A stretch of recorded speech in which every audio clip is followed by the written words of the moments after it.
আসসালামু আলাইকুম গাইস, কেমন আছেন সবাই? আশা করছি সবাই খুবই ভালো আছেন। তো আজ সবার জন্য খুবই মজাদার ও চটপট একটা রেসিপি নিয়ে এসেছি। তো আজ তৈরি করব সেদ্ধ আলুর পাকোড়া। তো পাকোড়া তো অনেকভাবে খেয়েছেন, সিদ্ধ আলুর পাকোড়াটা কে কে খেয়েছেন তারা তো জানেনই পাকোড়াটা খেতে যে কতটা মজাদার, আর তৈরি করা কিন্তু খুবই সহজ। তো বন্ধু চলো দেখে নাও কীভাবে আমি সিদ্ধ আলুর পাকোড়াটা তৈরি করি। আর তোমাদের কাছে ছোট্ট একটা রিকোয়েস্ট রইল, ভিডিও শুরু করার আগে অবশ্যই একটা লাইক দিবে। আর তোমরা যদি কেউ আমার ছোট্ট ইউটিউব ফ্যামিলির নতুন বন্ধু হয়ে থাকো তাহলে প্লিজ বন্ধুরা আমার চ্যানেলটাকে সাবস্ক্রাইব করে পাশে থাকা বেল আইকনটিও ক্লিক করে রাখবে। আর যারা অলরেডি কাজটা করে নিয়েছো তাদেরকে অসংখ্য ধন্যবাদ। তো সেদ্ধ আলু পাকোড়া তৈরি করার জন্য এখানে কিন্তু মিডিয়াম সাইজের 5টা সেদ্ধ আলু নিয়েছি। আলুটা কিন্তু সিদ্ধ করে ভালো করে ঠান্ডা করে নিতে হবে, তাহলেই কিন্তু পাকোড়াটা খেতে বেশি ভালো লাগবে। আর আলুটা আমি এরকম ছোট ছোট টুকরা করে ভেঙে নিচ্ছি, একদম ম্যাশ করব না, এরকম আধ ভাঙ্গা করে ভেঙে নেব, তাহলে পাকোড়াটা খেতে বেশি ভালো লাগবে। তারপর এখানে নিচ্ছি একটু বেশি পরিমাণে পেঁয়াজ। তো পেঁয়াজটা ভালো করে একটু কষলিয়ে নেব। তো আলুর সাথে দিয়ে কষলালে কিন্তু আলুটা ম্যাশ হয়ে যাবে, তাই পেঁয়াজটা প্রথমে কষলিয়ে তারপর আলুর সাথে মিশিয়ে নেব। তারপর দিয়ে দিচ্ছি স্বাদ মতো কাঁচামরিচ কুচি। আর এখন এটাকে চটপটা করার জন্য কিছু মশলা ইউজ করব। হাফ টিস্পুন দিয়ে দিলাম হলুদ গুঁড়া, হাফ টিস্পুন দিচ্ছি মরিচের গুঁড়া, স্বাদ মতো দিয়ে দিচ্ছি লবণ। তারপর এখানে দিয়ে দিচ্ছি চাট মশলা 1 টেবিল চামচ।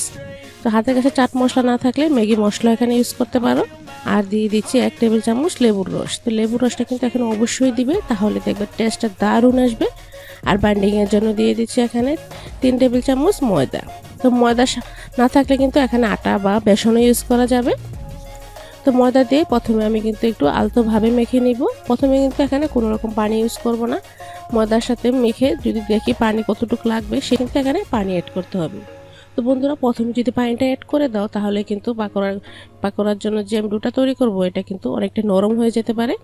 তাই মাখার পর এভাবে অল্প অল্প পানি অ্যাড করে খুব সুন্দর করে পাকোড়াটা মেখে নিতে হবে।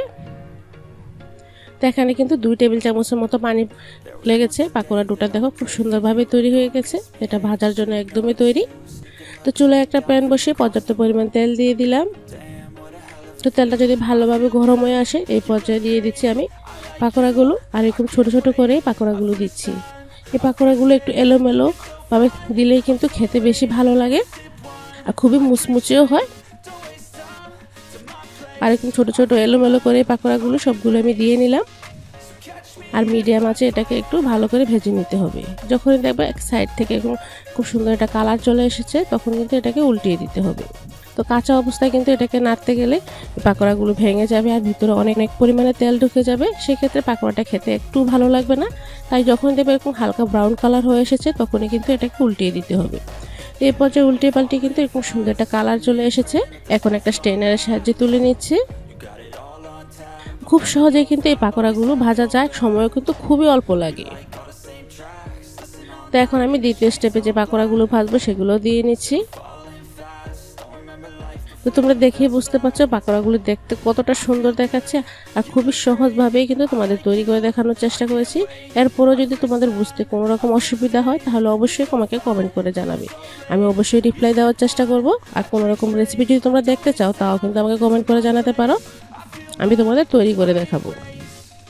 তো পাকোড়ার ফাইনাল লুকটা দেখো, দেখতে কতটা সুন্দর ও লোভনীয় দেখাচ্ছে।